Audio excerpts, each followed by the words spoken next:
आपको बता दें कि सीबीआई और ईडी की रिपोर्ट में एक खुलासा हुआ है जिसमें यह बताया जा रहा है कि पी चिदम्बरम और कार्ति चिदम्बरम पर जो तमाम गंभीर आरोप हैं वो ये कि मलेशिया, यूके और स्पेन में संपत्ति खरीदी गई थी। दर्जनों विदेशी बैंक जिसमें पैसे का लेन देन है, शैल कंपनियों के जरिए हुआ है पैसों का लेन देन। तो ये बड़ी खबर इस वक्त आ रही है और जाहिर सी बात है कि ऐसे में जो बाकी और 4 मामले हैं जिस तरह से हम लगातार यहां पर आपको बता रहे हैं उसमें जांच और तेज हो गई है। तो ईडी और सीबीआई की रिपोर्ट से ये खुलासा हुआ है। गंभीर आरोप लग रहे हैं पी चिदम्बरम और कार्ति चिदम्बरम पर। ये मलेशिया, यूके और स्पेन, हम आपको बता दें, जहां पर यह बताया जा रहा है कि ये संपत्ति खरीदी गई हैं। दर्जनों ऐसे विदेशी बैंक है जहां पर पैसे का ये लेन देन हुआ है। अब इस एवज में क्या फायदा उठाया गया या क्या कुछ हुआ ये भी बात सामने यहां पर जाहिर सी बात है आएगी। लेकिन शेल कंपनियों के जरिए जो ये पूरा पैसे का लेन देन है ये हुआ है। तो एयरसेल,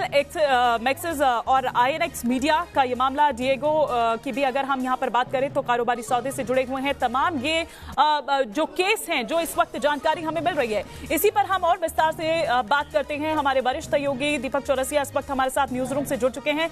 दीपक जी, किस तरीके से देख रहे हैं? मुझे लगता है कि ये शायद अपने आप में एक पहला अकेला एक मामला होगा। देखिए हिमानी, हमारे पास ये दस्तावेज है और हमारे सहयोगी रोमान के पास भी ये दस्तावेज है, उनके पास भी हम चलेंगे। ये दस्तावेज जो है सीबीआई ने प्रिपेयर किया है और ये कोर्ट के अंदर दिया गया है और आज भी दिया जाएगा, क्योंकि एयरसेल मैक्सिस जिसके बारे में हम जानते हैं, आईएनएक्स मीडिया, इसके अलावा भी कई मामले हैं जिनके बारे में चिदम्बरम की जांच चल रही है। और ये जो कंपनी है इसके नाम हम स्क्रीन पर दिखा रहे हैं, जिसमें एसआर स्टील लिमिटेड भी शामिल है, डियागो नाम की भी एक कंपनी शामिल है। और जो सबसे गंभीर आरोप कार्ति चिदम्बरम पर है वो ये कि इनको गैर कानूनी ढंग से एफआईपीबी अप्रूवल दिलाने के लिए 300 करोड़ रुपए उनके अकाउंट में आए हैं। ये बातें लिंक हुई हैं, ये बातें साबित हुई हैं। सीधे चलते हैं हिमानी हम रुमान के पास। और रुमान, मैं जानना चाहूंगा कि ये जो 300 करोड़ की रकम की बात इस नोट के अंदर कही जा रही है, जो दस्तावेज आप लेकर आए हैं जिसको कोर्ट के सामने प्रस्तुत किया जाएगा, ये पूरे अभी तक की इन्वेस्टिगेशन का कंपाइलेशन है। इसमें और क्या क्या आरोप लगाए हैं कार्ति चिदम्बरम पे जो बेहद गंभीर है और पी चिदम्बरम पर? देखिए, सबसे गंभीर आरोप यही है कि कार्ति चिदम्बरम ने शेल कंपनीज बनाई अपने एम्प्लॉयज और अपने बिजनेस एसोसिएट्स के नाम पर, और इसमें से एक कंपनी में 300 करोड़ रुपए से ज्यादा की रकम जमा हुई। सीधे तौर पर जो सीबीआई और ईडी के दस्तावेज बताते हैं वो ये बताते हैं कि इन तमाम शेल कंपनियों के ओनर और बेनिफिशियरी पी चिदम्बरम परिवार ही था, क्योंकि इन शेल कंपनी में जो पैसा जमा हुआ उसका इस्तेमाल अपने निजी खर्चों के लिए, 2 दर्जन से ज्यादा विदेशी बैंक खातों में पैसा जमा कराने के लिए, मलेशिया, स्पेन और यूके में संपत्ति खरीदने के लिए किया गया। एक अहम दस्तावेज और ईडी और सीबीआई को मिला है जिसके मुताबिक एक शेल कंपनी जिसके अंदर काफी पैसा आया था, उसके डायरेक्टर्स ने एक विल बनाई थी कि इस जो शेल कंपनी है इसके तमाम जो शेयर्स हैं वो पी चिदम्बरम की ग्रैंड डॉटर के नाम कर दिए जाएं। तमाम ऐसे सबूत और चीजें हैं जिससे लिंक होता है कि सीधे तौर पर ये तमाम शेल कंपनीज कार्ति चिदम्बरम ने बनाई थी और इस पर मालिकाना हक पी चिदम्बरम और उनके परिवार का था।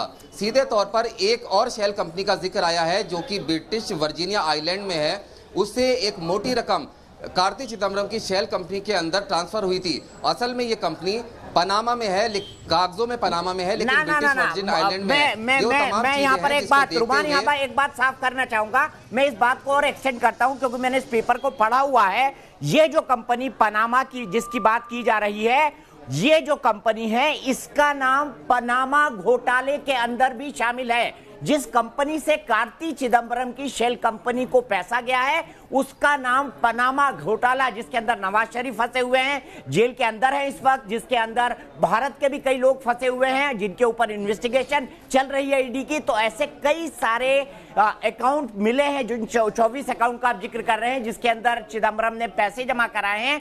वो कंपनी जो कि ब्रिटिश वर्जिन आइलैंड में रजिस्टर्ड है, उस कंपनी ने कार्ति चिदम्बरम को पैसे दिए हैं जिसका नाम पनामा पेपर्स के अंदर आया है। तो ये आरोप और गंभीर हो जाता है, क्योंकि पनामा पेपर्स दुनिया का अब तक का सबसे बड़ा ऑन पेपर प्रूव होने वाला स्कैंडल है। लेकिन रुमान, एक बात मैं आपसे यहां पर और जानना चाहूंगा। जो बात यह है, एक केस नहीं है, एयरसेल मैक्सिस के बारे में हम जानते हैं, आईएनएक्स मीडिया के बारे में हम जानते हैं, पर यहां तो आधा दर्जन केसेस का जिक्र और है जिसके बारे में पी चिदम्बरम को गलत ढंग से एफआईपीबी अप्रूवल देने के मामले में उनको इन्वेस्टिगेट किया जा रहा है।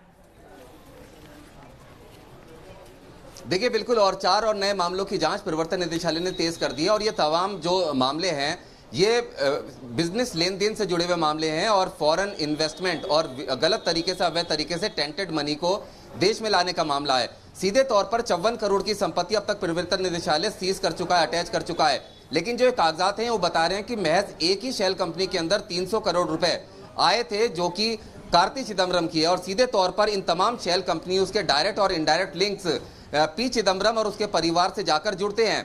ईडी ने और सीबीआई ने सीधे तौर पर इन कागजातों में लिखा है कि छापेमारी में उनके घर से कई अहम दस्तावेज और ईमेल मिले थे, जिसके बारे में सीधे तौर पर जवाब नहीं दे पाए, और इसी वजह से इनकी कस्टोडियल इंक्वायरी इस पूरे मामले में जरूरी है। और सूत्र बता रहे हैं कि जल्द ही कोर्ट के आदेश के बाद पी चिदम्बरम को अगर रिमांड मिल जाती है तो कार्ति और पी चिदम्बरम को सबसे पहले आमने सामने बैठाकर पूछताछ की जाएगी, क्योंकि साफ तौर पर सीबीआई और ईडी का कहना है कि जब तक ये दोनों आमने सामने बैठकर बात नहीं करेंगे तब तक कई ऐसे अहम बातें हैं जो कि क्लियर नहीं हो पाएंगी। और इंद्राणी मुखर्जी का जो बयान है वो इस मामले में गले की फांस साबित हुआ है पी चिदम्बरम के, जिसने उनकी परेशानियां पूरे तौर पर बढ़ा दी है। रुमान, एक बार हम रिपीट करते हैं, यहाँ पर रुमान, आपने जो पेपर भेजा है उसको हम रिपीट करते हैं। इस पेपर को हम फिर स्क्रीन पर दिखा रहे हैं। ये वो नोट है जिसके आधार पर सीबीआई कस्टडी मांगेगी इस वक्त पी चिदम्बरम का। बेहद गंभीर आरोप है। सीबीआई का कहना है कि सिर्फ एक मामले में एफआईबीपी के जरिए गलत ढंग से पैसे ट्रांसफर की बात नहीं है, 6 से ज्यादा मामलों का जिक्र यहां पर किया गया है। मैं उसका उल्लेख कर आपको बताना चाहूंगा। पहला मामला एयरसेल मैक्सिस का है, जिसमें एक चार्जशीट फाइल हो चुकी है, उसकी सप्लीमेंट्री चार्जशीट और फाइल होगी इन्वेस्टिगेशन के बाद, ऐसा इंडिकेशन मिल रहा है। इसके अलावा जो अन्य मामले हैं उसमें आईएनएक्स मीडिया वाला, डियोगो स्कॉटलैंड लिमिटेड वाला, कटारा होल्डिंग वाला, एसआर स्टील लिमिटेड वाला, एल्फोर्ज लिमिटेड वाला, और इसके आगे लिखा है एक्सेट्रा।